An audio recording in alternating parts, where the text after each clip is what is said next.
Você já imaginou como certos detalhes dos carros de antigamente eram surpreendentemente intrigantes? Vamos explorar 11 curiosidades que marcaram época.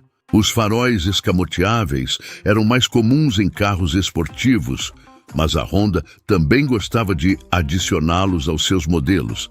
Esses faróis podiam se levantar e descer e ficavam escondidos quando desligados. Esse tipo de luz remonta à década de 1930, mas as regulamentações para luzes de veículos mudaram ao longo do tempo e até os anos 1990, o farol escamoteável estava enfrentando extinção devido a questões de segurança. Por causa disso, os fabricantes retiraram gradativamente essa configuração de luz que desapareceria completamente em 2004. O apelo dos cintos de segurança automáticos é desconhecido, mas muitos carros compactos fabricados na década de 1980 tinham esse recurso. Se você se lembra de entrar em um Honda Civic ou Honda Accord mais antigo, provavelmente lembra dos cintos de segurança deslizando pelo seu ombro. O conceito era que o motorista e o passageiro não precisariam se lembrar de colocar o cinto, porque o carro cuidava disso para você. Embora as intenções fossem boas, esses cintos de segurança exigiam que você prendesse manualmente o cinto pélvico, o que muitas pessoas deixavam de fazer. Os motores dos cintos de segurança também costumavam queimar ou ficar presos, tornando o ato de prender quase impossível. Assim, no início dos anos 1990, esse recurso foi completamente abandonado. Compradores de carros costumavam reclamar que suas antenas eram frequentemente roubadas ou danificadas no lava-rápido. Então, os fabricantes decidiram resolver esse problema introduzindo antenas elétricas. Elas foram usadas em carros até o início dos anos 2000 e tinham muitos benefícios. No entanto, a desvantagem era que a antena se tornava mais complicada de substituir ou consertar e podia custar centenas de dólares. Felizmente, ao longo do tempo, os fabricantes descobriram como incorporar a antena ao design do carro e a antena elétrica se tornou uma coisa do passado. As janelas de ventilação permitiam que os passageiros de um carro abrissem um pequeno pedaço de vidro triangular para deixar entrar um pouco de ar fresco.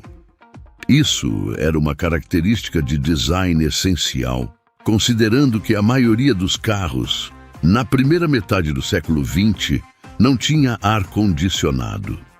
Mesmo durante a década de 1950, o ar-condicionado era reservado para os carros mais luxuosos. As janelas de ventilação foram ficando menos comuns à medida que o ar-condicionado se tornava mais barato e, eventualmente, padrão nos veículos.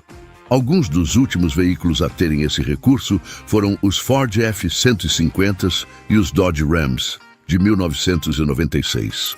Se estiver gostando deste vídeo, peço que considere deixar seu like e se inscrever. Isso nos motiva a produzir mais conteúdo de qualidade para você. Na época, os tetos Landau eram considerados o ápice do luxo americano. Esses tetos de vinil pretendiam parecer conversíveis e eram nomeados após uma carruagem puxada por cavalos que vinha de Landau, Alemanha. O único problema era que esses tetos se deterioravam e eventualmente se desfaziam.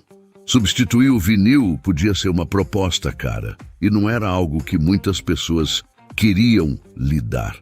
Esse estilo de teto saiu de moda nos anos 1990, embora ocasionalmente você ainda possa encontrar um teto Landau em um novo Cadillac. Fortemente influenciado pelo filme Smokey and the Bandit e pelo fato de que os celulares não existiam, alguns carros na década de 1980 tinham a opção de vir com um rádio CB.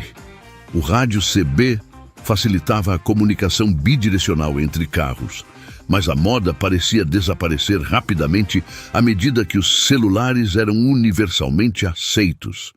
Os rádios CB ainda estão por aí, e muitos entusiastas, caminhoneiros e socorristas continuam usando o dispositivo.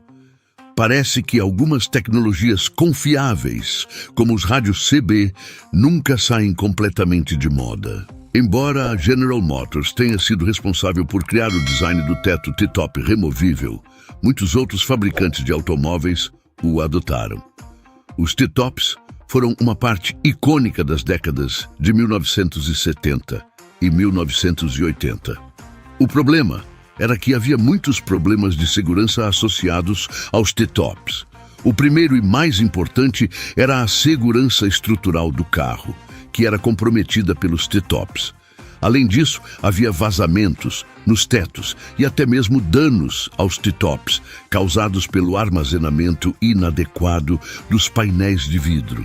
No final, os fabricantes abandonaram completamente esse conceito, embora a GM tenha oferecido como uma opção em alguns modelos até 2002. Como a maioria dos recursos dos primeiros carros americanos, os bancos dianteiros tipo banco eram um resquício das carruagens puxadas por cavalos, permitindo espaço para passageiros extras ou simplesmente para dar a todos um pouco mais de espaço.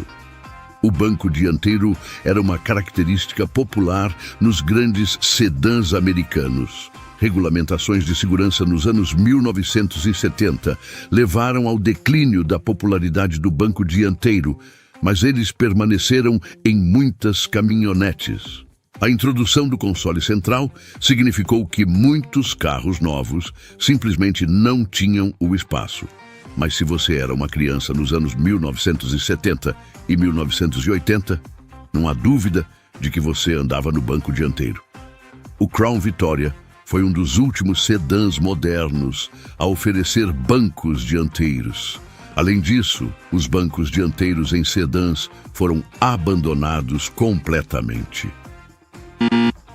Os fabricantes trabalharam para melhorar a qualidade interior de seus veículos e os bancos de veludo se tornaram muito populares.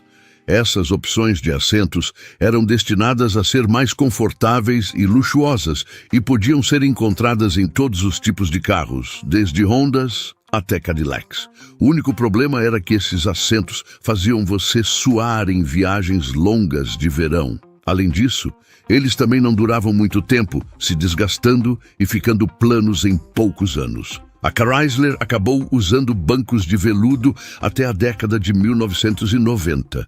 Mas para a maioria foi uma relíquia deixada nos anos 1980. Os assentos com captonê eram assentos ultra confortáveis, que tornavam os carros ainda mais luxuosos.